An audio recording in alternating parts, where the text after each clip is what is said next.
ช่วงพ่อเมืองมีเรื่องเล่าทุกวันศุกร์สถานีวิทยุกระจายเสียงแห่งประเทศไทยจังหวัดลำปาง FM 97 เมกะเฮิรตซ์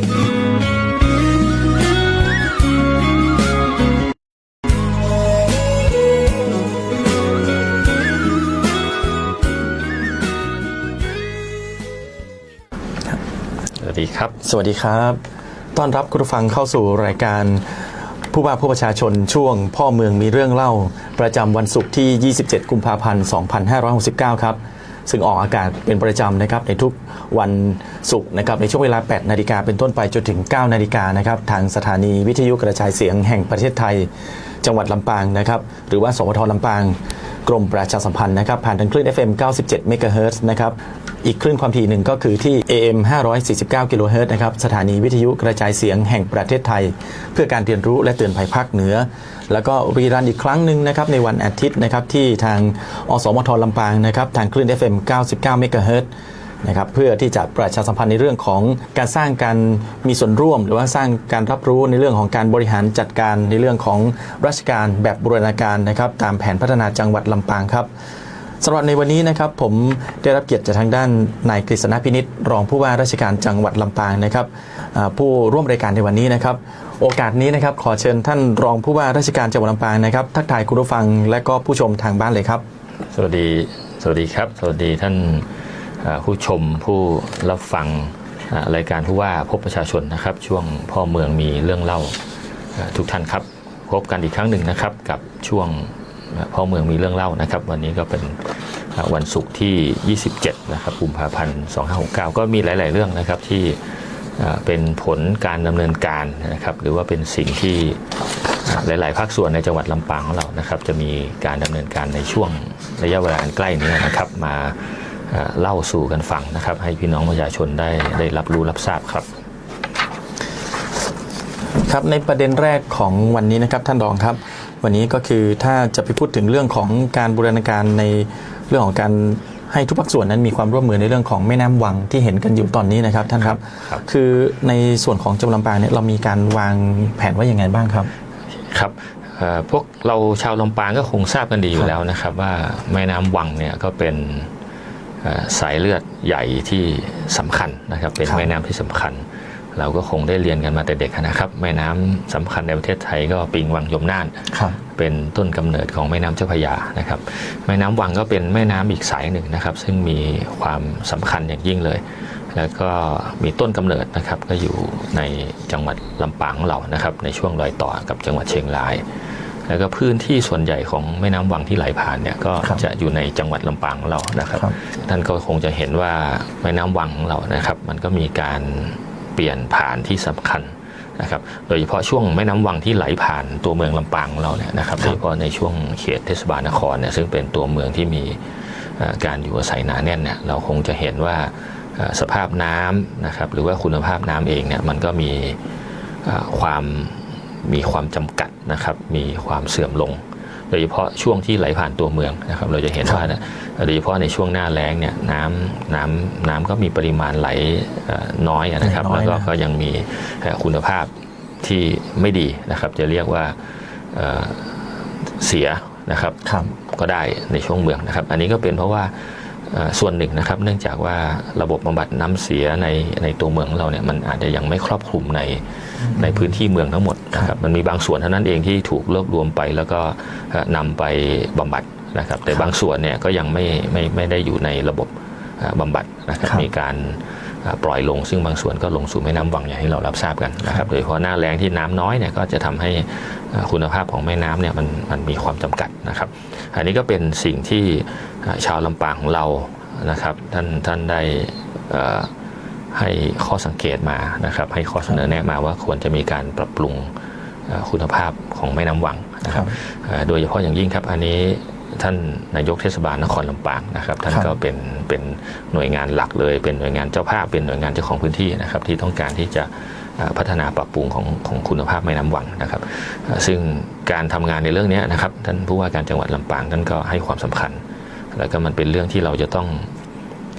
บูรณาการความร่วมมือจากทุกภาคส่วนเลยนะครับไม่ว่าจะเป็นพี่น้องประชาชนเองที่ท่านมีอยู่อาศัยในเขตเมืองนะครับรวมทั้งส่วนราชการต่างๆไม่ว่าจะเป็นองค์กรปกครองส่วนท้องถิ่นซึ่งก็มีหลายองค์กรปกครองส่วนท้องถิ่นนะครับไม่ว่าจะเป็นเทศบาลนครลำปางเทศบาลเมืองพิชัยนะครับที่อยู่เหนือขึ้นไปส่วนราชการที่เกี่ยวข้องนะครับไม่ว่าจะเป็นกรมเจ้าท่านะครับหน่วยงานที่มีหน้าที่นะครับในการดูแลรักษาในลำน้ำโดยตรงนะครับแล้วก็หน่วยงานที่มีหน้าที่ในการพัฒนาเมืองเนี่ยก็จะมี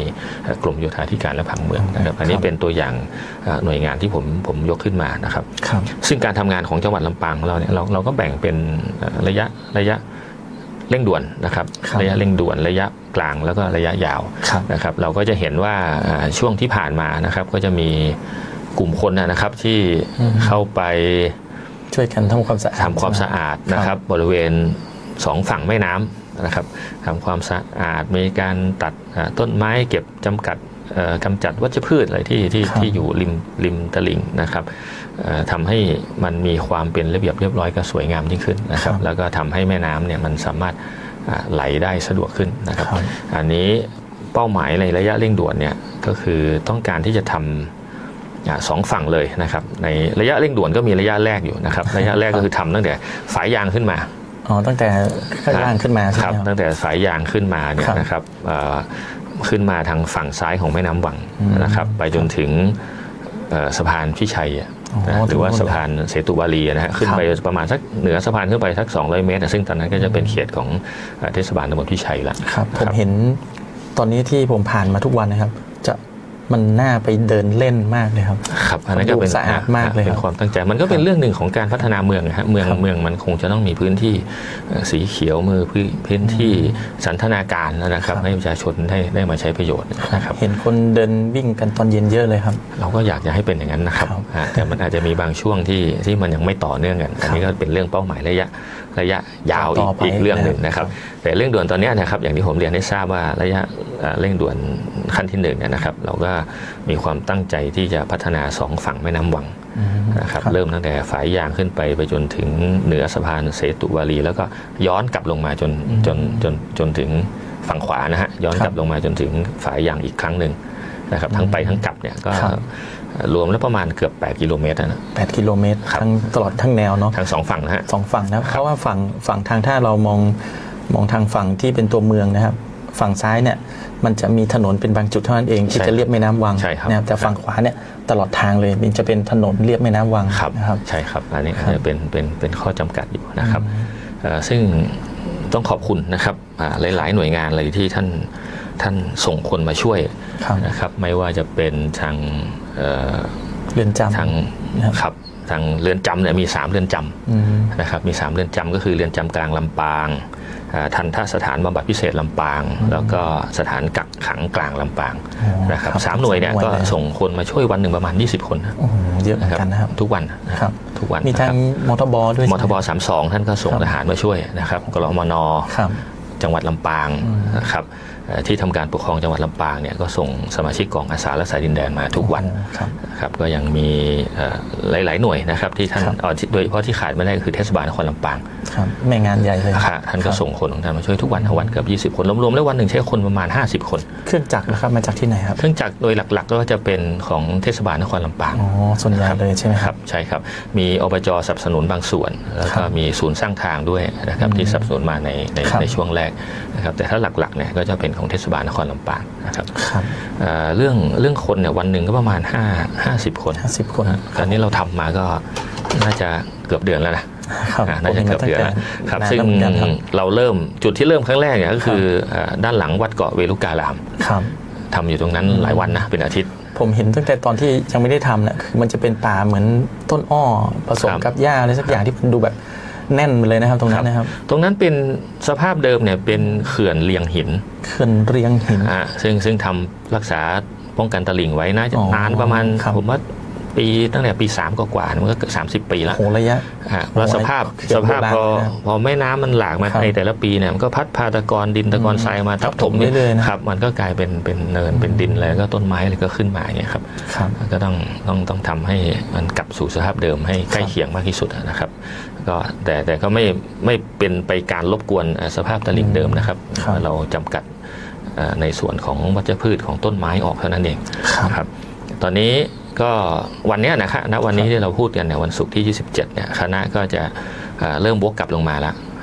นะครับไปถึงสะพานพิชัยนะฮะที่เราเรียกกันสั้นๆก็จะวกกลับลงมาฝั่งขวาแล้วพอไปถึงช่วงพิชัยเนี่ยก็มีผู้นำท้องถิ่นมาช่วยนะกำนันผู้ใหญ่บ้านชาวบ้านแถวนั้นนะฮะก็รวมคนมาช่วยอะไรเงี้ยอาสาฮะท่านอาสาท่านเห็นคณะ50คนเนี่ยที่บูรณาการกันไปทำงานเนี่ยไม่ได้ไปเกณฑ์มาไม่เลยฮะไม่เลยท่านก็มาช่วยอาสาหมดท่านก็มาช่วยกับบ้านของท่านนะฮะท่านก็มาช่วยกันน่ารักมากฮะตั้งแต่เมื่อวานวันพฤหัสเนี่ยนะครับก็มีคนในพื้นที่เนี่ยมาช่วยทำงานครับอันนี้ก็เป็นในระยะเร่งด่วนนะครับเร่งด่วนระยะที่1ก็จะกลับลงไปจนถึงฝายยางเขื่อนยางโทษนะเขื่อนยางแล้วก็จะย้อนกลับมาอีกทีก็มาจบที่วัดเกาะเก็บไปอีกทีนึงครับผมมาจบที่วัดเกาะหลังจากนี้นะครับซึ่งเราตั้งเป้าเนี่ยว่าจะให้เสร็จก็ให้เสร็จเรียบร้อยก่อนสงกรานต์ก็จะคืนพื้นที่2ฝั่งเนี่ยให้พี่น้องประชาชนเราได้กิจกรรมได้ฉลองสงกรานต์แล้วก็ถ้ายังไงก็จะให้น้ำเนี่ยปล่อยน้ำมาเนี่ยน้ำก็จะสามารถเอามาใช้กันได้ไล่พวกตะกอนอะไรไปก่อนในช่วงนั้นใช่ไหมครับความสะอาดลำน้ำไปใช่ครับน้ำก็จะมีคุณภาพดีขึ้นก็จะเอามาใช้กันได้ในช่วงสงกรานต์นะครับระยะเร่งด่วนระยะที่2ก็จะทำในช่วงหลังจากเขื่อนยางลงไปนะฮะหลังจากเขื่อนยางลงไปก็เป็นใช่ครับครับอันนี้ก็จะเป็นอีกช่วงหนึ่งนะครับอันนี้ก็เป็นงานระยะเร่งด่วนนะครับส่วนระยะกลางเนี่ยก็ยังมีอีกนะครับยังมีระยะกลางอีกระยะเร่งด่วนที่ผมเรียนไปเนี่ยก็จะเราจะทำ2ฝั่งนะครับแต่ระยะกลางเนี่ยท่านก็จะเห็นว่าในสภาพของแม่น้ำวังเองเนี่ยมันก็มีความตื้นเขินอยู่นะฮะมีตะกอนทรายอยู่บางจุดนะครับก็ทำให้แม่น้ำอาจจะบางช่วงเนี่ยที่หน้าแรงเนี่ยน้ำอาจจะไม่ไหลท่านจะเห็นว่ามันมีแม่น้ำมีกลิ่นมันจะมีกลิ่นเพราะว่ามันไม่ได้ไหลไปไหนเพราะมันไม่ไหลมันไม่ไหลเพราะบางช่วงเนี่ยมันลึกแต่บางช่วงมันตื้นนะช่วงที่น้ำลึกเนี่ยน้ำก็จะไม่ไหลก็จะขังอยู่ตรงนั้นวัดเกาะนะใช่ครับก็จะขังอยู่ตรงนั้นนะครับอันนี้ก็ดูแล้วมันก็มีความจำเป็นที่จะต้องมีการขุดลอกแม่น้ำวังนะครับซึ่งอันนี้ก็เป็นระยะกลางเนี่ยทางกรมเจ้าท่าก็ได้ส่งคนมาสำรวจเรียบร้อยแล้วนะครับสำรวจเพื่อที่จะไปออกแบบที่บินโดรนกันใช่ไหมใช่ครับใช้โดรนในการสำรวจโดรนนี่ก็บินก็จะดูความลึกของท้องน้ำนะครับเพื่อเอาไปคำนวณเรื่องการออกแบบแล้วสุดท้ายก็จะไปคำนวณค่าใช้จ่ายอันนี้ก็ตั้งเป้าไว้ว่าเมื่อสำรวจออกแบบเสร็จเนี่ยดูว่าจะใช้งบประมาณเท่าไหร่นะครับถ้าเป็นไปได้อย่างไรเนี่ยก็อาจจะดำเนินการตั้งคำของมันในปีหน้านะครับปี2570เนี่ยนะครับเพื่อทำในระยะกลาง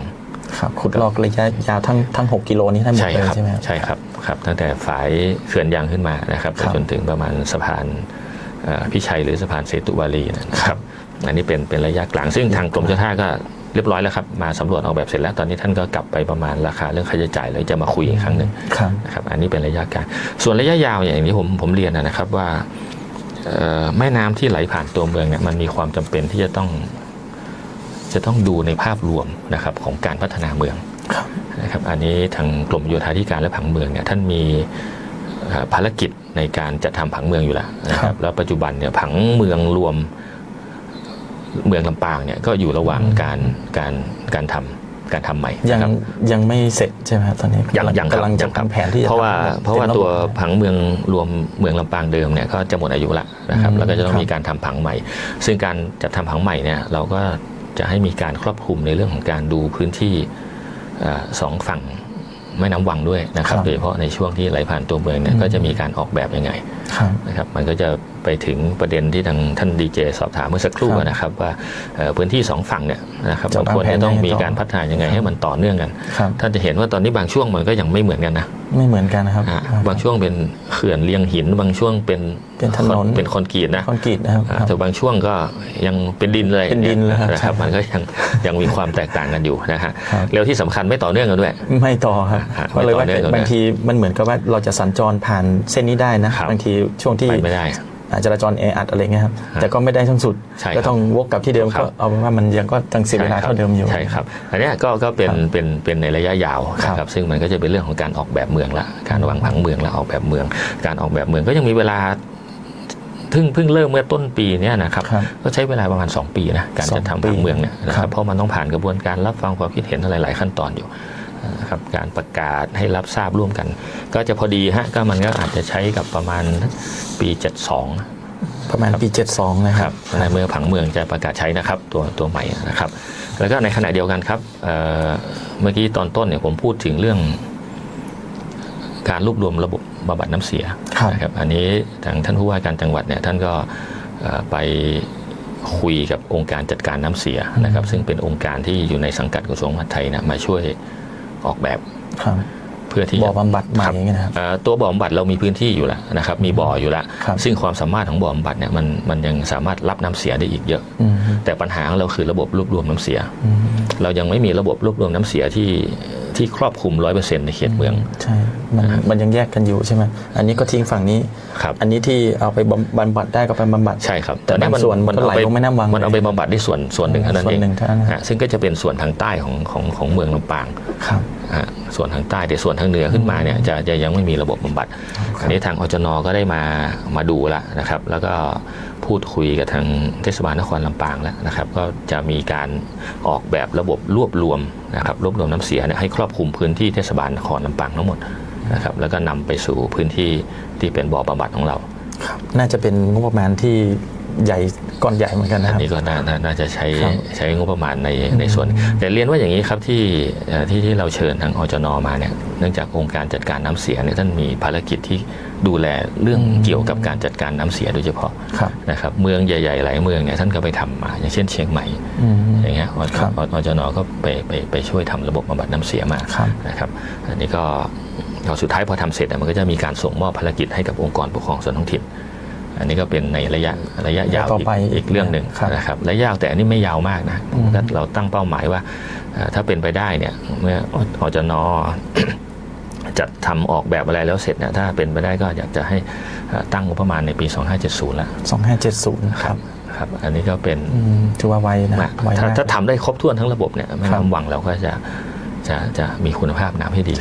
นะครับและอีกส่วนหนึ่งนะครับทางจังหวัดเองก็พยายามที่จะรณรงค์นะครับให้ไม่ว่าจะเป็นสถานประกอบการต่างๆนะครับร้านอาหารโรงแรมหรือบ้านเรือนเนี่ยท่านได้มีระบบบำบัดน้ำเสียก่อนที่จะปล่อยลงสู่ระบบสาธารณะคัดแยกของเสียก่อนน่าจะดีกว่าใช่ครับโดยเฉพาะสถานประกอบการที่ท่านตั้งมานานแล้วตั้งมาก่อนที่จะมีกฎหมายบังคับนะครับก็พยายามที่จะให้ใส่ใจในเรื่องนี้ให้มีระบบนี้ใช่ครับคือต่างคนต่างดูแล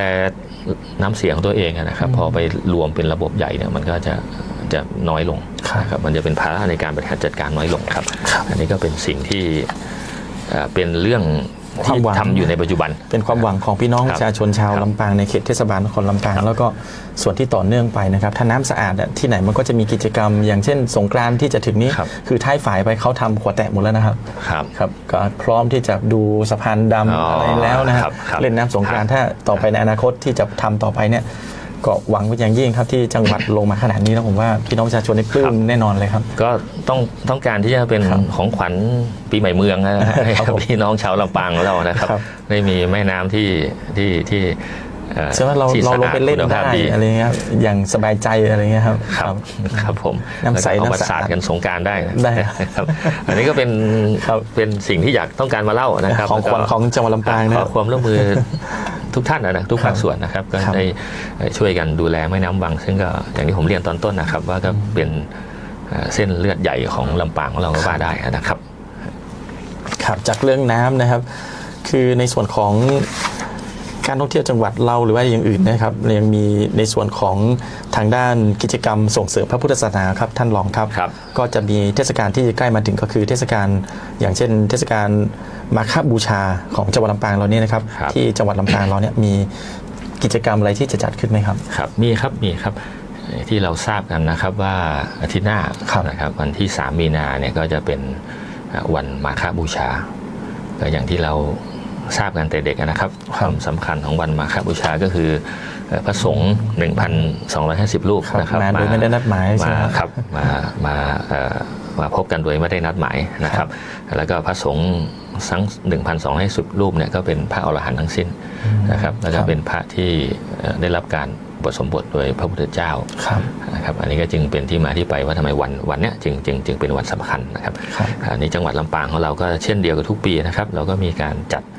กิจกรรมส่งเสริมพระพุทธศาสนานะครับเนื่องในเทศกาลวันมาฆบูชาเนี่ยในวันที่3เนี่ยนะครับก็จะมีการจัดพิธีที่วัดที่เป็นวัดพระอารามหลวงนะครับไม่ว่าจะเป็นวัดพระแก้วดอนเต้าสุชาดารามพระอารามหลวงนะครับวัดสามัคคีบุญญารามนี่ตำบลพระบาทนะครับแล้วก็วัดพระเจดีย์เสาหลังนะครับพระอารามหลวงที่ต้นธงชัยแล้วก็วัดบุญยวาสวิหารนะครับพระอารามหลวงก็จะมีการตักบาตรในช่วงเช้าครับประมาณ7 โมงเช้าก็จะมีการตักบาตรนะครับแล้วก็ช่วงเย็นเนี่ยก็จะมีการแสดงตนเป็นพุทธมามกะนะครับแล้วก็เวียนเทียนในประมาณ6 โมงเย็นอันนี้ในตัวเมืองนะฮะส่วนต่างอำเภอเนี่ยวัดที่เป็นวัดสำคัญประจำอำเภอก็จะมีการจัดพิธีเช่นเดียวกันนะครับอันนี้ก็ขอเชิญชวนนะครับพี่น้องพุทธศาสนิกชนทุกท่านนะครับมาร่วมพิธีซึ่งเป็นพิธีสำคัญพิธีหนึ่งนะครับในวันสำคัญทางพุทธศาสนาครับเพราะเป็นกิจกรรมที่เด็กๆจะได้สืบทอดต่อไปในเรื่องของความเป็นมาจะได้เข้าใจว่าทำไมต้องเวียนเทียนวันนี้ทำไมต้องไปวัดวันนี้นะครับที่จริงเราจะมีวันสำคัญทางพุทธศาสนานี่เยอะมากนะครับวันนี้ก็เป็นเริ่มต้นของปีนี้นะครับที่เป็นวันสำคัญจริงๆนะครับใช่ครับอาจจะถือว่าเป็นวันแรกของปีนี้เลยครับก็จะได้มีโอกาสนะครับในเรื่องทำความดีละเว้นความชั่วนะครับเชิญชวนนะครับเชิญชวนพุทธศาสนิกชนทุกท่านนะครับวัดที่ผมได้นำเรียนไปทั้ง4 วัดในอำเภอเมืองทั้ง4 วัดนะครับในเขตอำเภอเมืองเรานะครับส่วนอำเภออื่นก็จะมีวัดสำคัญประจำอำเภอนะครับก็เชิญชวนไปกันนะครับครับผมถ้าเราครับจากเรื่องของวันมาฆบูชานะครับยังมี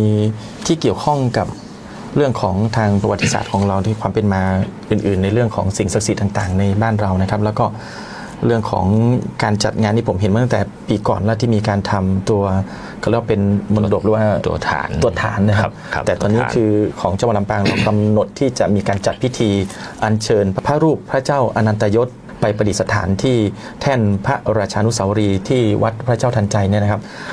ตรงนี้ท่านรองอยากจะแนะนำอะไรให้ประชาชนได้เข้าใจบ้างครับก็มีเรื่องสำคัญอีกเรื่องหนึ่งนะครับมานำเรียนให้กับทางท่านผู้รับฟังท่านผู้ชมได้รับทราบนะครับว่าจังหวัดลำปางเราเนี่ยเป็นเมืองเก่าแก่นะครับมีประวัติศาสตร์มาไม่น้อยกว่า 1,300 ปีก็มีการเปลี่ยนผ่านไปตามยุคสมัยครับ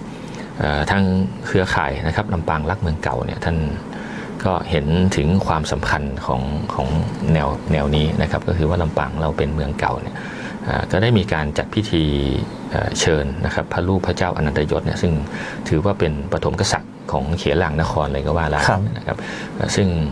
ทำต่อเนื่องกันมาหลายปีแล้วนะครับอย่างท่านดีเจพูดถึงนะครับก็มีตั้งแต่การหล่อรูปของพระเจ้าอนันตยศแล้วก็เชิญเข้ามาที่จังหวัดลำปางเราเมืองเรานะครับแล้วก็นำไปเก็บไว้ที่ทางมทบชั่วคราว32นะครับชั่วคราวก็หลายปีนะตั้งแต่ท่านผู้ว่าตั้งแต่ท่านผู้ว่าท่านก่อนหน้านู้นนะครับก็หลังจากนั้นปีที่ผ่านมาเนี่ยก็มีการสร้างพระแท่นพระบรมฉานุสาวรีย์ที่วัดพระเจ้าทันใจนะครับอันนี้ก็เป็นผู้ว่าอีกท่านหนึ่งท่านผู้ว่าชุติเดชเมื่อปีก่อนสร้างนะครับปีนี้ก็เสร็จละก็ได้เวลาสมควรแล้วที่จะต้องมีการอัญเชิญพระรูปของพระเจ้าอนันตยศเนี่ยไป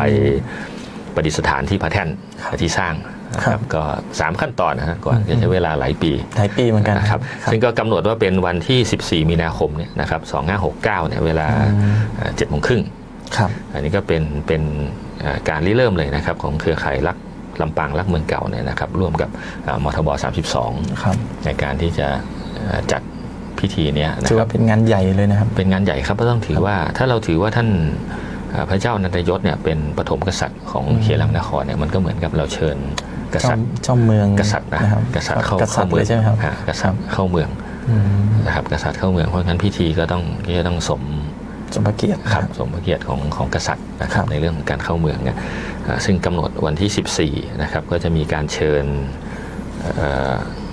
พระรูปนะครับของพระเจ้าอนันตยศเนี่ยจากมทบ32นะครับตั้งแต่7:30 น.ก็จะจากมทบ32ผ่านยังแยกป่าขามนะครับไปสะพานเขลางหรือว่าสะพานท่าพระโอนะครับแล้วก็จะไปจัดขบวนที่โรงเรียนบ้านปงสนุกนะครับการจัดขบวนแห่ก็จะเป็นไปตามโบราณราชประเพณีนะครับก็จะมีขบวนหมากสุ่มหมากเบงช่างฟ้อนมีช้างมีบริวารนักรบใช่ครับใช่ครับก็ครบถ้วนตามธรรมเนียมประเพณีโบราณนะครับ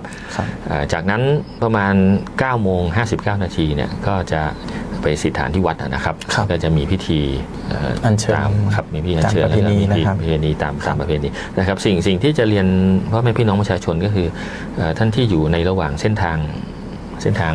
ที่เราเชิญพระรูปเนี่ยนะครับท่านก็สามารถมาร่วมยินดีนะครับหรือร่วมขบวนไปนะครับฟ้อนรำดูอะไรไปอยู่2ข้างทางได้นะครับเพื่อเป็นการให้เกียรตินะครับหรือว่าสมพระเกียรติของปฐมกษัตริย์ของลำปางของเราครับนี่ก็จะถือว่าเป็นพิธีใหญ่นะครับเป็นพิธีใหญ่ก็จะมีในขบวนก็อย่างที่ผมเรียนไปนะครับก็ยังจะมีพี่น้องประชาชนจาก13อำเภอของลำปางเราเนี่ยมาร่วมในขบวนด้วยครับเป็นหนึ่งในพิธีที่สำคัญที่ยึดเหนี่ยวจิตใจเราก็คือประวัติศาสตร์ความเป็นมานะครับมีครั้งเดียวนะผมว่ามีครั้งเดียวครับเพราะว่าปฐมกษัตริย์ของเขลางนครก็มีอยู่องค์เดียวครับเป็นประเพณีที่เราควรจะมามีส่วนร่วมนะครับครั้งเดียวในชีวิตของเรานะครับครับผมครับท่านที่สนใจก็ลองศึกษาดูได้นะครับว่าความประวัติศาสตร์ความเป็นมาของเมืองเขลางนครของเรานะครับแล้วก็ความเป็นมาของพระเจ้าอนันตยศก็เป็นพระโอรสของทางด้านจามเทวีจากลำพูนนะครับท่านมาสร้างเมืองลำปางเราก็ให้ลูกชายมาปกครองที่นี่ใช่ครับก็สืบต่อกันมาจนถึงปัจจุบันเมืองลำปางเราก็เป็นเมืองที่มีชีวิตมาตลอดนะเราไม่เคยมีห่วงที่ขาดว่างเว้นไปนะครับเมืองอาจจะมีการย้ายชุมชนบ้างนะครับย้ายเมืองบ้างแต่พูดโดยรวมก็ถือว่าใช่ครับเขลางนครของเราเนี่ย1,300 กว่าปีก็ดำรงมาโดยความตลอดเลยนะความเป็นเหมือนถ้าพูดถึงเรื่องของอย่างประเทศไทยก็เป็นเอกราชมาโดยตลอดจากนั้นมาก็รวมมาเป็นถ้าประเทศชาติแล้วปุ๊บแล้วก็กลายเป็นเมืองลำปางเหมือนเดิมอยู่ยังไม่ได้มีแบบคนที่ต่างถิ่นอะไรมาเยอะแยะมากมายนะครับครับก็อยู่มา 1,300 ปีนะผมว่านี่ก็เทียบกับเมืองเก่าแก่เมืองหลักๆในโลกได้นะผมพูดถึงในโลกเลยนะในโลกเลยนะในยุโรปเนี่ยเมืองหลายร้อยปีที่อยู่มาตั้งแต่อดีตมาจนถึงปัจจุบันเนี่ยผมว่าก็ลำปางเราก็ไม่น้อยนะ 1,300 ปีนี้ยังคงความเป็นเมืองมาตลอดนะครับอันนี้หาได้น้อยมากนะน้อยมากครับได้น้อยมากถ้าเมืองที่เป็นพันเนี่ยส่วนใหญ่ที่เราเห็นก็จะเป็นเมืองที่ล้างมาแล้วอะไม่มีคนอยู่อะไรอย่างเงี้ยใช่ไหมแต่ลำปางของเรานี่อยู่มาโดยตลอดครับอันนี้เป็นเรื่องที่น่าสนใจน่าศึกษาครับเป็นอาณาจักรที่ผมว่าประวัติศาสตร์คืออ่านเล่มไหนก็จะเจอเขลางนครอยู่นะครับครับจากเรื่องของการพิธีอัญเชิญพระรูปพระเจ้าอนันตยศนะครับเรามาดูเรื่องของเศรษฐกิจกันบ้างนะครับคืออย่างในช่วงนี้นะครับก็จะมีในส่วนของพาณิชย์นะครับเขาบอกว่าเขาจะมีการเปิดรับสมัครร้านค้าเป็นร้านค้าส่งค้าปลีกอะไรต่างๆในท้องถิ่นเราเนี่ยที่จะอัปเกรดไปสู่เป็นธุรกิจต้นแบบเลยนะครับถ้าเราพูดถึงภาวะเศรษฐกิจในปัจจุบันนะฮะมันก็อาจจะอยู่ที่มุมมองนะครับบางคนก็มองว่าดีนะครับในกลุ่มหนึ่งก็อาจจะมองว่าดีในกลุ่มหนึ่งก็จะอาจมองว่ามันค้าขายลำบากลูกค้าน้อยลงคนไม่ค่อยใช้เงินนะครับมันก็อยู่ที่ว่ากลุ่มไหนนะครับลูกค้าเป็นกลุ่มไหนคุณทำธุรกิจประเภทไหนขายอะไรบริการอะไรนะครับมันก็แล้วแต่เอาจุดบรรทัดฐานในมาจับใช่ไหมตอนนั้นครับผมใช่ครับวันนี้ทางกระทรวงพาณิชย์นะครับโดยกรมพัฒนาธุรกิจการค้าเนี่ยท่านก็ต้องการที่จะพัฒนาผู้ประกอบการนะครับไม่ว่าจะเป็นร้านค้าส่งค้าปลีกนะครับร้านที่เป็นร้านท้องถิ่นนะครับท่านร้านโชว์หวยเล็กๆตามหมู่บ้านด้วยใช่ไหมครับใช่ครับท่านต้องการที่จะยกระดับนะครับผู้ประกอบการเหล่านี้ให้มีความเข้มแข็งขึ้นใช้เทคโนโลยีใช้โน้ตฮาวใช้องค์ความรู้ในการประกอบธุรกิจนะครับก็คือต้องการจะยกธุรกิจเล็กให้เป็นขนาดกลางหรือขนาดใหญ่ขึ้น ท่านจะเห็นว่ามันมีเรื่องที่น่าสนใจนะครับมีบางธุรกิจค้าปลีกหลายแห่งเนี่ยที่เป็นร้านเก่าแก่ในจังหวัดนะครับเป็นร้านธุรกิจค้าปลีกเก่าแก่ในจังหวัด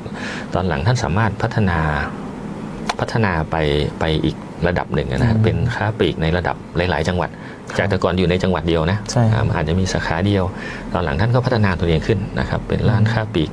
มีหลายๆสาขาในจังหวัดแล้วก็ยังมีหลายสาขาในต่างจังหวัดและจนถึงขนาดสุดท้ายเนี่ยท่านเข้าไปจดทะเบียนในตลาดหลักทรัพย์แห่งประเทศไทยได้นะครับอันนี้เป็นเรื่องน่าสนใจและเป็นเรื่องโมเดลนะที่เราเห็นว่าปัจจุบันในตลาดค้าปลีกค้าส่งมีการแข่งขันสูงมากมีผู้เล่นตัวใหญ่ๆระดับใหญ่ๆนะระดับประเทศระดับโลกเข้ามาสู้กันนะมันจะมีร้านสะดวกซื้อเก่าแก่ข้างๆก็จะเป็นสีส้มบ้างสีเขียวบ้างอยู่กันได้อยู่ได้นะสีแดงนะครับเดี๋ยวนี้ก็ค้าตั้งแต่หมูสดอะไรกันก็อยู่ใกล้กันหมดอยู่ในโซนนั้นเลยอย่างเช่นที่สุสานไตรลักษณ์ครับอย่างที่ได้ลองเคยเห็นนะครับก็จะผุดขึ้นมาเรื่อยๆก็จะไปอยู่ใกล้ๆกันหมดซึ่งดูแต่ละอันคือเป็นสาขาเล็กนะครับที่มารวมๆกันนะครับเป็นเรื่องที่น่าสนใจนะก็หมายความว่ามันยังมีโอกาสทางธุรกิจอยู่เมืองเราโตแล้วนะมันไม่ได้เหมือนว่าตลาดจะเป็นของผู้เล่นรายใหญ่น้อยรายเท่านั้นนะครับผู้เล่นที่เป็นรายเล็กเนี่ยท่านก็ยังมีพื้นที่ในการทำธุรกิจยังมีโอกาสทำธุรกิจอยู่นะครับทางกรมพัฒนาธุรกิจการค้าเนี่ยท่านก็คงมองเห็นประเด็นเนี้ยนะครับก็เลยมีความตั้งใจที่จะยกระดับนะครับยกระดับร้านค้าปลีกท้องถิ่นสู่เป็นธุรกิจต้นแบบก็เป็นระดับกลางหรือระดับใหญ่ขึ้นเนี่ยก็จะมีการรับสมัครนะครับร้านค้าส่งค้าปลีกในท้องถิ่นเนี่ยเพื่อเข้าร่วมโครงการนะครับเข้าร่วมโครงการในการยกระดับสู่เป็นธุรกิจต้นแบบแต่น่าเสียดายนะผมมาบอกช้าไปหน่อยรับสมัครวันสุดท้ายวันนี้ละวันนี้ใช่ไหมครับท่านรับสมัครวันนี้เป็นวันสุดท้ายนะครับวันสุดท้ายนะครับ27 กุมภาพันธ์เนี่ยแค่วันนี้นะครับวันสุดท้ายนะครับอันนี้ถ้าหากท่านผู้ประกอบการนะครับร้านค้าปลีกค้าส่งอะไรท่านสนใจนะครับท่านสามารถเข้าไปดูที่เว็บไซต์นะครับของกรมพัฒนาธุรกิจการค้านะครับแล้วก็ Facebookสมาร์ทโชว์หวยสมาร์ทโชว์หวยภาษาไทยเลยนะสะกดตรงตัวนะครับอันนี้ท่านเข้าไปแล้วก็สมัครได้ครับแล้วก็มีคอร์สเซ็นเตอร์ใครจะจ่ายฟรีทั้งหมดนะครับท่านก็จะได้อบรมนะครับดูงานร้านค้าต้นแบบนะครับได้รับคำปรึกษาแนะนำจากผู้เชี่ยวชาญนะครับก็ยังมีทุนสนับสนุนส่งเสริมการขายด้วยนะมีทุนให้ด้วยไม่ได้ไปสมัครแล้วเหมือนจะควักทุนตัวเองเพื่อทำไม่คือปกติถ้าสมัครอะไรอย่างนี้ต้องเสียเงินนะใช่ครับเหมือนต้องฟรีแล้วก็มีทุนให้ด้วยใช่ครับนะครับก็จะมีการแนะนำในการเรื่องของการใช้ AI นะครับมาบริหารจัดการเพราะพวกนี้เป็นเรื่องต้นทุนทั้งนั้นแสดงว่าต่อไปมันก็จะเป็นยุคที่ต้องอาศัยเทคโนโลยีมาช่วยเยอะมากยิ่งขึ้นบริหารสินค้าคงคลังการบริหารสินค้าในเชลฟ์การบริหารสินค้าต้นทุนอะไรต่างๆมันก็เป็นเรื่องของการใช้บัญชีซึ่งเดี๋ยวนี้ก็ใช้ AI นะเป็นโปรแกรมสำเร็จรูปนะครับอันนี้ก็จะช่วยในการทำธุรกิจได้นะครับให้การทำธุรกิจมันมีโอกาสนะครับเติบโตแล้วก็สามารถแข่งขันได้ครับก็เชิญชวนนะครับวันนี้วันนี้วันสุดท้ายครับผมถ้าใครที่ผ่านการคัดเลือกเสร็จนะครับก็ถ้าสมัครไปแล้วนะครับที่ฟังอยู่ตอนนี้นะครับก็สามารถที่ไปเข้าที่เว็บไซต์ไปดูว่าตอนนี้เราจะมีการประกาศอะไรวันไหนประมาณวันที่9 มีนาคมครับท่านรองครับสมัครวันนี้วันสุดท้ายแล้ว9 มีนาก็จะประกาศผลนะใช่ครับทางเว็บไซต์ทาง Facebook ครับก็ไปเข้าไปดูกันได้นะครับช่วงนี้เดี๋ยวพักกันสักครู่หนึ่งก่อนนะครับเดี๋ยวในช่วงหน้าเรามาติดตามในประเด็นต่อไปกับรายการผู้ว่าผู้ประชาชนช่วงพ่อเมืองมีเรื่องเล่าครับกระจกวิเศษจงบอกข้าเถิดใครงามเลิศในปัทภีก็พระนางน่ะสิราชินีผู้เลอโฉมดูสิตั้งแต่ท่านพาชาวประชางดเผาป่าและขยะในครัวเรือนชาวไร่ชาวนาก็งดเผาตอสั่งข้าวฟางข้าวหันไปไถกลบทำปุ๋ยหมักแปรรูปเป็นอาหารสัตว์หรือเอาไปอัดเป็นก้อนแทนอากาศก็ดีไม่มีฝุ่น PM 2.5 คอยกวนใจหน้าตาท่านก็สดใสผิวพรรณผุดผ่องเป็นที่สุดพะยะค่ะ ต้องแบบนี้สิเจ้าพูดถูกใจข้ายิ่งนักเพราะทุกการเผานั่นคือการสะสมฝุ่นแต่ถ้าทุกคนร่วมใจกันหยุดเผาเราก็จะมีแต่อากาศบริสุทธิ์ไว้หายใจห่างไกลมะเร็งปอดสุขภาพก็ดีมันคือที่สุดแล้วราชินีจงเป็นอมตะราชินีจงเป็นอมตะ ข้าขอบูชาท่านพะยะค่ะ เอาไปเอาธูปมา แต่ไม่ต้องจุดแล้วนะ เดี๋ยวนี้ข้าเปลี่ยนมาใช้ธูปไฟฟ้าแล้ว มันจึ้งมาก ไม่มีฝุ่นเลย คุณภาพอากาศดีด้วยการร่วมมือของทุกภาคส่วน ปรารถนาดีจากสำนักงานประชาสัมพันธ์ที่ 3 กรมประชาสัมพันธ์ กลับเข้ามาสู่ในช่วงต่อไปกับรายการผู้ว่าผู้ประชาชนช่วงพ่อเมืองมีเรื่องเล่านะครับ ยังอยู่กับท่านรองผู้ว่าราชการจังหวัดลำปางนะครับนายกฤษณพินิจอยู่นะครับ แล้วก็ในช่วงนี้นะครับคุณผู้ฟังครับเรามาติดตามในเรื่องของประเด็นต่อไปก็คือเรื่องของการท่องเที่ยวนะครับที่เป็นการท่องเที่ยวของทางด้านจังหวัดลำปางเรานะครับที่จะไปย้อนดูอดีตอะไรต่างๆที่เป็นประเพณีเดิมๆนะครับของจังหวัดลำปางเราตอนนี้ทางด้านสำนักงานวัฒนธรรมนั้นก็มีการเปิดเส้นทางท่องเที่ยวตามรอยศิลปะนะครับของวัดพระม่านะครับตามประเพณีของปอยต่างเข้าซ่อมต่อนะครับซึ่งก็ถือว่าเป็นอันซีนหนึ่งที่เป็นอันซีนไทยนะครับตอนนี้ก็คือเป็นการกระตุ้นเศรษฐกิจด้านการท่องเที่ยวเชิงวัฒนธรรมครับท่านรองครับช่วงนี้บ้านเรามีการดำเนินการยังไงบ้างแล้วนะครับครับผมเรื่องนี้นะครับเรื่องการเปิดตัวเส้นทางท่องเที่ยวนะตามรอยวัดศิลปะพม่าเมื่อกี้เราพูดถึงความเก่าแก่นะครับประวัติศาสตร์ยาวนานของลำปางเนี่ยมันก็มีอยู่ช่วงหนึ่งนะครับที่ลำปางของเราได้รับอิทธิพลจากพม่าค่อนข้างเยอะนะครับโดยเฉพาะเรื่องศิลปะเนี่ยครับก็ทำให้หลายๆวัดในลำปางของเราเนี่ยเป็นวัดที่ได้รับอิทธิพลจากศิลปะของพม่าก็ทำให้ลำปางเป็นเมืองที่มีวัดลักษณะเนี้ยนะครับมากที่สุดในประเทศไทยนะครับวัดที่เป็นศิลปะพม่าเนี่ยวันที่28นะครับกับ1มีนาเนี่ยก็เสาร์อาทิตย์เนี่ยแหละพรุ่งนี้วันเสาร์พรุ่งนี้กับวันอาทิตย์ที่1นะครับมีนาเนี่ยทางสำนักงานวัฒนธรรมจังหวัดลำปางนะครับร่วมกับทางเทศบาลนครลำปางแล้วก็สภาวัฒนธรรมของเมืองลำปางนะครับก็ได้จัดงานประเพณีปล่อยต่างข้าวซ่อมต่อนะอาจจะอ่านยากนิดนึงนะปล่อยต่างข้าวซ่อมต่อนะครับก็ถ้าเป็นภาษาไทยก็คือประเพณีทำบุญถวายข้าวประจำปีข้าวใหม่อย่างเงี้ยใช่ครับก็งานประเพณีทำบุญถวายข้าวนะครับก็จะมีการจัดที่วัดชัยมงคลหรือวัดจองคำวัดนี้วัดจองคาโทษครับวัดจองคาครับวัดนี้เป็นวัดที่ศิลปะเข้าไปนี่คือมันเป็นศิลปะที่เราไม่เคยเห็นตามวัดทั่วไปนะครับจะมีแค่ที่ลำปางแล้วก็ไม่กี่จังหวัดเท่านั้นเองครับถ้าภาษาอังกฤษเขาเรียก hidden gems ก็อัญมณีที่ถูกซ่อนไว้คนไม่ทราบนะคือถ้าเราผ่านเฉยๆนะครับไม่ได้เลี้ยวเข้าไปดูก็จะไม่รู้ว่าข้างในมีว้าวขนาดนี้ใช่ไหมครับแม้แต่คนลำปางเองไม่ทราบเลยท่านขับรถผ่านมาท่านไม่ทราบนะว่าข้างในวัดสดสวยงดงามแค่ไหนมีความเป็นเอกลักษณ์ขนาดไหนเห็นว่าที่สวยฮะสวยนะครับทั้งเรื่องศิลปะนะครับความเป็นมาน่าสนใจมากนะครับเป็นวัฒนธรรมที่มันเป็นพม่าเลยใช่ครับก็ประเพณีนะครับก็เลยต้องไปจัดที่วัดชัยมงคลนะครับปล่อยต่างเข้าซ่อมต่อก็จะเป็น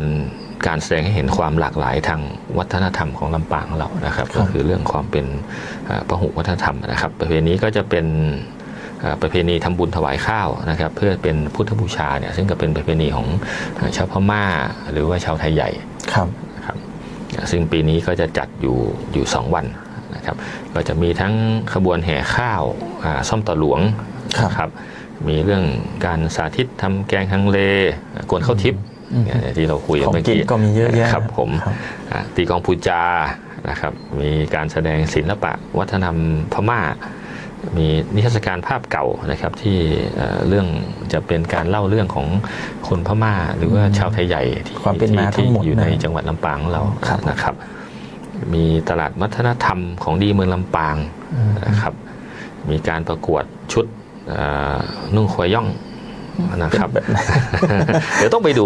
นะครับนุ่งขวยย่องครับเป็นไงนะครับมีพิธีล้างหน้าพระมหานายมุนีนะครับอันนี้ถ้าเราคงจะเคยเห็นที่เมืองมันเดเลย์ใช่ไหมครับที่เช้ามาก็จะมีการไปล้างหน้านะครับอันนี้ทางลำปางเราก็มีนะมีครับมันก็มีเหมือนกันนะครับวัดจองคานี่มีรวมไว้ทุกอย่างครับเพราะโซนสไตล์นี้ก็จะมีวัดจองคาวัดศรีชุมวัดศรีรองเมืองที่หน้าเทคนิคโน่นก็จะเป็นสไตล์เดียวกันแบบนี้หมดนะครับหลายๆที่นะครับ นะครับก็เชิญชวนพ่อแม่พี่น้องชาวลำปางนะครับรวมถึงจังหวัดอื่นด้วยนะครับแล้วรวมถึงนักท่องเที่ยวด้วยถ้าท่านมีโอกาสได้ผ่านมานะครับจังหวัดลำปางเนี่ยช่วงเสาร์อาทิตย์เนี่ยนะครับก็ท่านเชิญท่านแวะที่วัดช่องขาได้ครับอาหารการกินมีพร้อมหมดมีครับนุ่งโคย่องเป็นยังไงจะได้เห็นมันเดี๋ยวต้องไปดูฮะต้องไปดูเป็นยังไงนะครับอันนี้มีการประกวดด้วยนะฮะมีการแต่งกายแล้วมีการประกวดด้วยแต่งกายแล้วประกวดด้วยครับผมครับนะครับลองไปดูกันนะผมก็จะไปฮะผมก็ไม่พลาดเหมือนกันครับผมน่าสนใจนะฮะครับก็จะเป็นอีกประเพณีหนึ่งนะครับที่ส่งเสริมการท่องเที่ยวแล้วก็เป็นการกระตุ้นเศรษฐกิจของจังหวัดลำปางเราครับท่านรองเป็นการริเริ่มของทางสภาวัฒนธรรมนะครับวัฒนธรรมของอำเภอเมืองแล้วก็ร่วมกับทางเทศบาลนครแล้วก็วัฒนธรรมจังหวัดลำปางกับทุกภาคส่วนที่เกี่ยวข้องนะครับโดยเฉพาะที่ขาดไม่ได้เลยก็ชุมชนนะครับชุมชนที่เป็นจิตศรัทธาของวัดนะครับต้องได้รับความร่วมมืออย่างยิ่งเลยนะครับให้ต้องขอบคุณเลยครับงานนี้ก็เป็นสิริมงคลกับตัวเองนะครับมาช่วยเหมือนกับการทำบุญประจำปีของเรานะครับมารอบนี้มีแต่งานบุญมาบอกนะครับแต่งานบุญนะครับครับท่านรองครับหมดจากเรื่องของงานบุญหรือว่าประเด็นที่เกี่ยวข้องกับการท่องเที่ยวอะไรต่างๆของจังหวัดลำปางเรื่องของการพัฒนาแล้วนะครับยังมีตัวหนึ่งที่เรายังคงต้องสานต่อกันต่อไปในเรื่องของการดูแลเรื่องของสุขภาพร่างกายของพี่น้องประชาชนในช่วงนี้อย่างเช่นสาธารณภัยที่เกิดขึ้นในจะบอกว่าเป็นฤดูของมันเลยก็ได้นะครับก็คือหมอกควันไฟป่าครับทีนี้จังหวัดลำปางเรามีการบริหารจัดการยังไงกันบ้างครับช่วงนี้ครับก็เรื่องหมอกควันไฟป่านะครับก็คงจะเป็นเรื่องที่พวกเราชาวลำปางทราบกันดีอยู่แล้วนะครับว่าในแต่ละปีเนี่ยห่วงฤดูแล้งก็ว่าได้นะครับก็คือเริ่มตั้งแต่เดือนมกราจนถึงเดือนเมษาเนี่ยก็จะเป็นช่วงเข้าสู่ฤดูแล้งนะครับในภาคเหนือตอนบนของเรานะครับคงไม่ใช่เฉพาะจังหวัดลำปางเนี่ยก็จะเกิดเรื่องไฟป่านะครับไฟป่าก็จะส่งผลให้เกิดควันเกิดอากาศที่มีมลพิษนะครับ PM 2.5 หรืออากาศที่คุณภาพไม่ดีนะครับหรือเราเรียก PM 2.5 เนี่ยทุกปีนะครับอันนี้ก็เป็นสิ่งที่ทุกภาคส่วนเลยจริงๆนะครับคงไม่ใช่เฉพาะภาคราชการนะครับภาคประชาชนภาคประชาสังคมภาคเอกชนนะครับภาคราชการนี่ก็ทุกภาคส่วนนะครับไม่ว่าจะเป็นองค์กรปกครองส่วนท้องถิ่นหรือหน่วยงานทุกหน่วยงานนะครับก็เห็นถึงความสำคัญในเรื่องนี้แล้วก็เป็นสิ่งที่พวกเราพยายามที่จะทำงานเพื่อลดสิ่งเหล่านี้ลงนะครับปีนี้ก็น่ายินดีครับเราเริ่มต้นได้ค่อนข้างดีนะครับตั้งแต่เดือนมกราเป็นต้นมาจนถึงณวันนี้นะครับไม่ว่าจะเป็นจุดฮอตสปอตเองนะครับพื้นที่ที่ถูกเผาไหม้หรือวันที่คุณภาพอากาศต่ำเกินเกณฑ์มาตรฐานเนี่ยนะครับก็ถือว่าน้อยกว่าปีที่ผ่านมาอย่างมีนัยสำคัญเลยนะครับอันนี้ต้องขอบคุณทางพ่อแม่พี่น้องประชาชนทุกท่านเลยนะครับที่ท่านได้ช่วยกันซึ่งของเราเนี่ยนะฮะเราก็จะแบ่งในเรื่องตัวฮอตสปอตเนี่ยเหตุที่พื้นที่ที่เกิดไฟนะฮะพื้นที่ที่เกิดไฟเนี่ยออกเป็นพื้นที่หลักๆนะครับเช่นหนึ่งก็คือพื้นที่ป่านะครับพื้นที่ป่าก็ต้องยอมรับลำปางเราเนี่ยเรามีพื้นที่ป่าเกือบ 60% ถือว่าเยอะสุดถือว่าเยอะครับถือว่ามากนะครับถือว่ามากแล้วก็ยังเป็นพื้นที่ที่เกิดฮอตสปอตมากอยู่นะครับอันนี้ก็ต้องขอความร่วมมือทุกภาคส่วนจริงๆนะครับโดยเฉพาะพ่อแม่พี่น้องประชาชนที่ท่านอยู่ในบริเวณชายขอบหรือรอยต่อพื้นที่ป่าเนี่ยเราก็ช่วยกันสอดส่องนะครับสองก็เป็นพื้นที่ชุมชนพื้นที่ชุมชนที่ส่วนใหญ่ก็เกิดจากการเผาขยะในครัวเรือนของเล็กกองน้อยนะใช่ครับอันนี้ก็ต้องขอความร่วมมือนะครับถ้าอย่าไปเผาเลยนะครับทางเทศบาลหรือว่าหน่วยงานที่เกี่ยวข้องเนี่ยท่านก็มีหน้าที่ในการจัดเก็บอยู่แล้วนะครับเราก็ทิ้งได้ถ้าไม่มีแรงทำเสวียนทำไม่ได้จริงเสวียนดูยุ่งยากกองไว้ก็ได้ครับถ้าต้นไม้ก็ใช่ครับถือว่ามีกิจวัตรประจำวันเหมือนออกกำลังกายทุกเช้าก็พอก็ได้ครับใช่ครับแล้วก็อันนี้ก็มีโทษตามกฎหมายนะครับตามพรบสาธารณสุขนะครับมันก็มีโทษปรับอยู่นะครับในพื้นที่ที่พักอาศัยนะอีกพื้นที่หนึ่งก็พื้นที่เกษตรพื้นที่เกษตรพื้นที่เกษตรที่เป็นสปก.อะไรเงี้ยพวกนี้ถ้าท่านทำเนี่ยมันก็มีโทษตามกฎหมายแล้วเนี่ยถ้ามีการเผานะฮะนอกจากโทษตามกฎหมายแล้วท่านอาจจะถูกตัดสิทธิ์จากการช่วยเหลือของรัฐต่างๆนะครับ ทั้งเรื่องของเวลาเกิดภัยอะไรที่มันมาทำให้พวกพืชผักการเกษตรเราเสียหายเนี่ยก็จะไม่ได้รับสิทธินั้นใช่ไหมครับเนี่ยเช่นส่งเสริมรัฐมีโครงการที่จะส่งเสริมหรือช่วยเหลือสนับสนุนไร่ละพันไร่ละ500จะไม่ได้ใช่ครับหรือโครงการที่จะช่วยสนับสนุนราคาพืชผลเนี่ยท่านอาจจะไม่ได้รับนะครับแต่สปก.เนี่ยสปก.นี่ต้องผมต้องเรียนเลยนะครับทางเกษตรกรที่ท่านได้สิทธิครอบครองทำประโยชน์ในพื้นที่สปก.อันนี้เป็นเรื่องสำคัญมากนะปีแรกถ้ามีเผาไหม้ในพื้นที่ท่านเนี่ยแล้วก็ปรากฏหลักฐานชัดเจนว่าเจ้าของพื้นที่เป็นคนเผาเนี่ยปีแรกท่านอาจจะถูกเตือนนะครับปีที่2ท่านถูกตัดสิทธิ์นะครับส่วนครั้งที่3เนี่ยท่านถูกเพิกถอนเลยนะเพิกถอนสปก.เป็นกรรมสิทธิ์เลยเพิกถอนสิทธิเลยนะครับอันนี้ร้ายแรงนะร้ายแรงนะครับอันนี้ผมขอย้ำเลยนะครับในพื้นที่เกษตรนะครับอันนี้ย้ำเลยนะครับอีกพื้นที่หนึ่งก็คือในที่เราเห็นบ่อยๆเวลาขับรถไปนะครับสองข้างทางอันนี้ก็คือเขตทางนะครับเขตทางเนี่ยส่วนใหญ่ก็เกิดจากก้นบุหรี่สูบบุหรี่ท่านก็ทิ้งก้นบุหรี่นะครับ2ก็คือขนองจุดเผาปีก่อนมี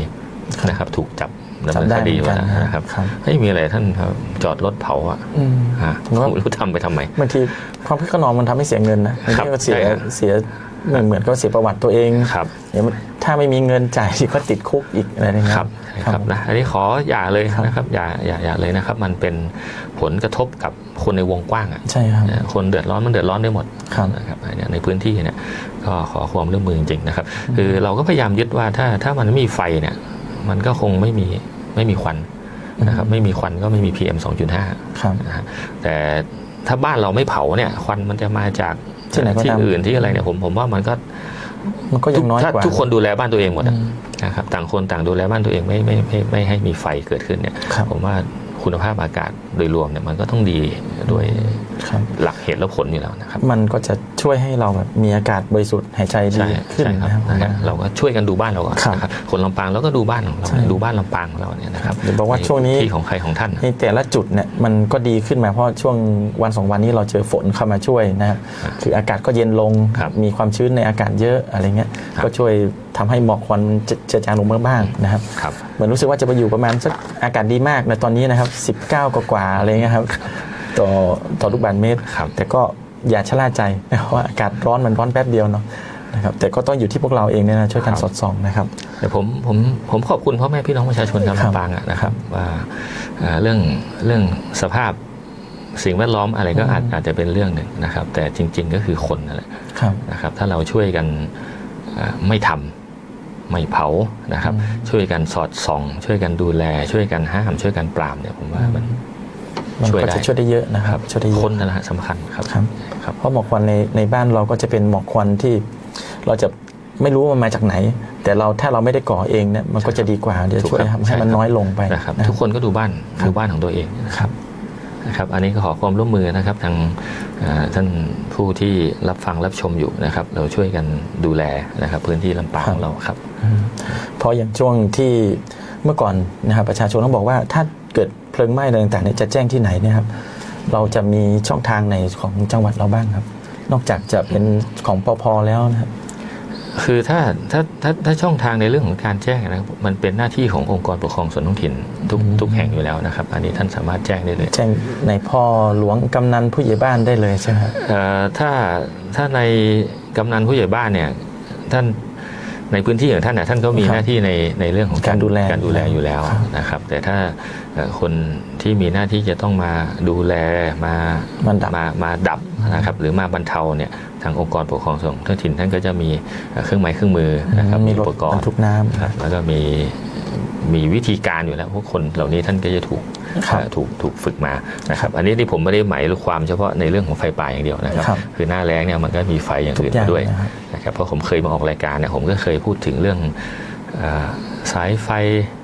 นะครับปลั๊กไฟอะไรในบ้านที่มันเก่าๆเนี่ยก็ช่วยกันดูเพราะตอนนั้นเรามีสถิติว่าแม้จะเป็นช่วงฤดูฝนเนี่ยแต่มันเกิดไฟไหม้บ้านเรือนเนี่ยเยอะนะครับเป็นข้อที่น่าสังเกตหลังจากที่เราตามไปดูของต้นเหตุเนี่ยส่วนใหญ่ก็เกิดจากเนี่ยแหละอุปกรณ์ไฟฟ้าที่เก่านะฮะสายไฟตัวคัทเอาท์ตัวสวิตช์อะไรที่มันเก่าแล้วไม่ได้รับการเปลี่ยนพวกนี้มีอายุ นะครับมีอายุโดยเฉพาะถ้าหากเป็นบ้านไม้เนี่ยท่านต้องให้ความสำคัญอย่างยิ่งเลยนะครับ ครับเพราะว่าจะบอกว่าอากาศร้อนอย่างเดียวไม่ได้ ต้องเป็นคุณภาพหรือว่าประสิทธิภาพของ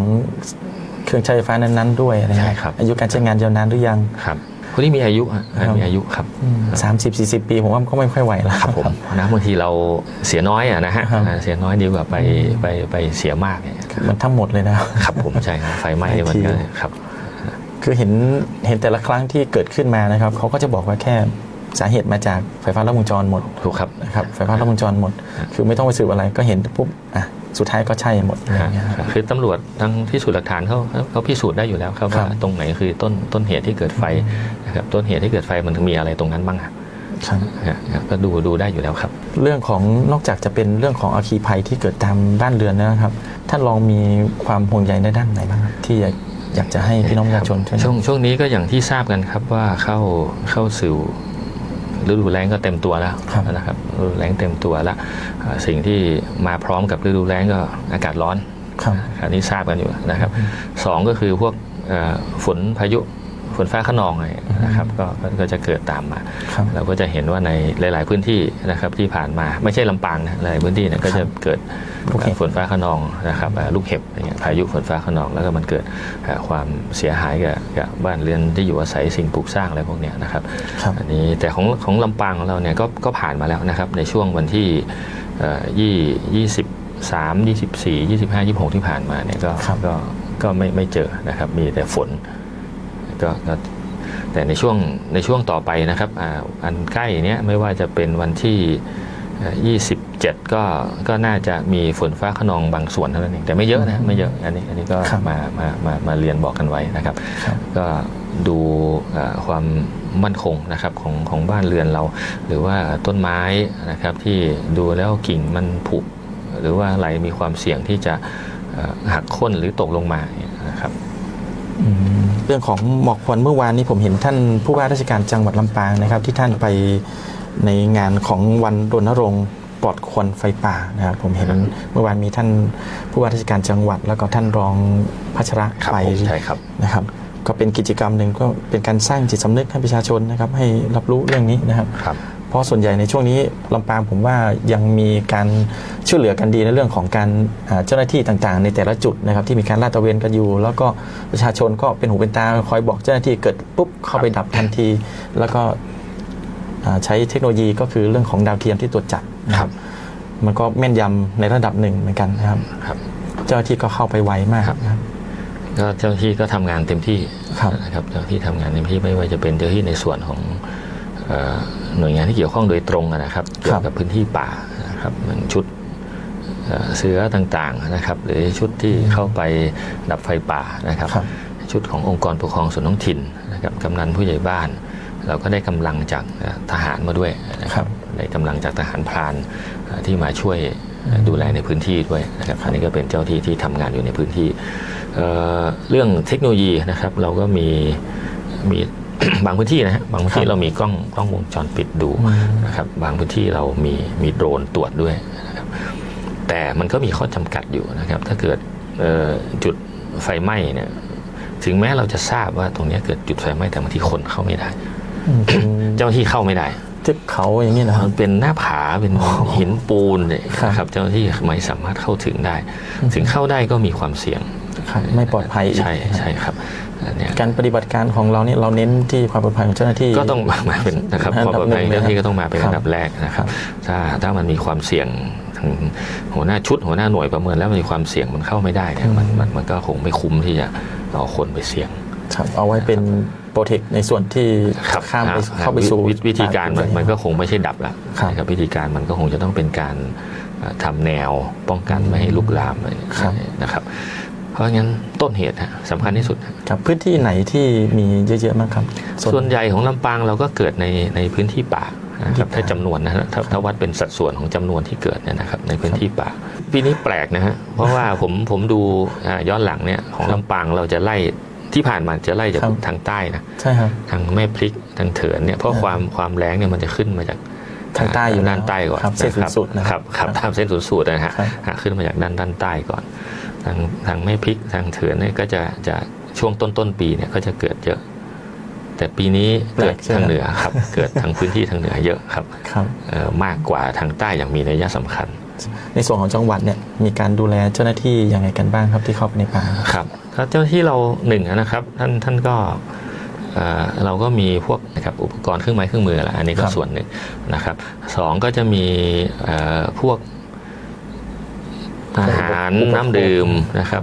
อุปโภคอะไรเนี่ยอันนี้ส่วนหนึ่งก็ราชการก็จัดอยู่แล้วนะครับอีกส่วนหนึ่งก็มีทางผู้ประกอบการนะครับสมาคมสโมสรห้างร้านต่างๆหรือพี่น้องประชาชนรวมทั้งหน่วยงานของรัฐต่างๆเนี่ยท่านช่วยสนับสนุนมานะครับอันนี้ก็ขอบคุณเป็นอย่างมากเลยนะครับอย่างน้อยสุดก็เป็นขวัญกำลังใจให้กับเจ้าหน้าที่นะครับว่าก็ทางภาคประชาชนก็ให้การช่วยเหลือสนับสนุนในการทำงานนะครับครับผมแล้วในส่วนของที่เป็นของที่เราสามารถที่มาสมทบหรือว่ามาสนับสนุนเพิ่มเติมเนี่ยท่านรองอยากจะเชิญชวนอย่างไรบ้าง อันนี้ก็แล้วแต่นะครับแล้วแต่ทางจิตศรัทธาประกอบการอะไรต่างๆนะครับแล้วแต่ความพร้อมนะครับแต่ก็ไม่ขัดข้องนะครับไม่ขัดข้องท่านก็สามารถติดต่อได้ที่สำนักงานป้องกันและบรรเทาสาธารณภัยจังหวัดลำปางได้ตลอดเวลานะครับเราพร้อมที่จะรับมอบสิ่งนี้อยู่แล้วยินดีครับพร้อมครับพร้อมครับเพราะทางสวทลำปางเราก็พร้อมเหมือนกันเพราะจะเป็นอีกหน่วยหนึ่งที่จะช่วยในการรวบรวมเพื่อให้จังหวัดนะครับก็จริงถ้าที่ไหนใกล้ที่ไหนสะดวกก็ผมว่าทุกหน่วยงานของรัฐท่านไม่ต้องท่านยินดีถูกครับท่านยินดีเป็นสื่อกลางให้หมดครับผมเขามีพร้อมอยู่แล้วทั่วจังหวัดนะครับก็เป็นอีกสิ่งหนึ่งที่เราจะมีส่วนร่วมในการช่วยกันในเรื่องของอากาศสะอาดในปีนี้เรื่องของการต่อสู้กับหมอกควันไฟป่าของจังหวัดลำปางเรานะครับครับอันนี้ก็มาถึงช่วงท้ายของรายการผู้ว่าผู้ประชาชนช่วงพ่อเมืองมีเรื่องเล่านะครับสำหรับวันนี้ก็คงจะครบทุกประเด็นนะครับท่านรองครับวันนี้ก็ไม่ว่าจะเป็นการท่องเที่ยวเรื่องของเศรษฐกิจและก็เรื่องของหมอกควันไฟป่าครับเราก็สามารถที่จะติดตามกันได้ใหม่นะครับในวันศุกร์หน้านะครับเวลาเดียวกันนี้นะครับ 8 นาฬิกาจนถึง 9 นาฬิกาทางสถานีวิทยุกระจายเสียงแห่งประเทศไทยจังหวัดลำปางหรือว่าสวทลำปางนะครับทางคลื่น FM 97 เมกะเฮิรตซ์แล้วก็ทาง AM 549 กิโลเฮิรตซ์สถานีวิทยุกระจายเสียงแห่งประเทศไทยเพื่อการเรียนรู้และเตือนภัยภาคเหนือกรมประชาสัมพันธ์นะครับแล้วก็รีรันอีกครั้งหนึ่งนะครับสามารถไปดูได้นะครับในวันอาทิตย์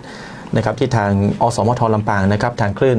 FM 99 เมกะเฮิรตซ์ก็จะรีรันอีกครั้งหนึ่งให้คุณผู้ฟังได้ติดตามรับฟังรายการผู้ว่าผู้ประชาชนในช่วงพ่อเมืองมีเรื่องเล่าครับขอบคุณคุณผู้ฟังทุกคนทุกท่านนะครับวันนี้ท่านรองผู้ว่าราชการจังหวัดลำปางนายกฤษณะพินิจแล้วก็ผมบัตรหาสุริยะนะครับก็ขออนุญาตนำพารายการจากลาคุณผู้ฟังไปก่อนนะครับขอบคุณครับขอบคุณครับสวัสดีครับช่วงพ่อเมืองมีเรื่องเล่าทุกวันศุกร์สถานีวิทยุกระจายเสียงแห่งประเทศไทยจังหวัดลำปาง FM 97 เมกะเฮิรตซ์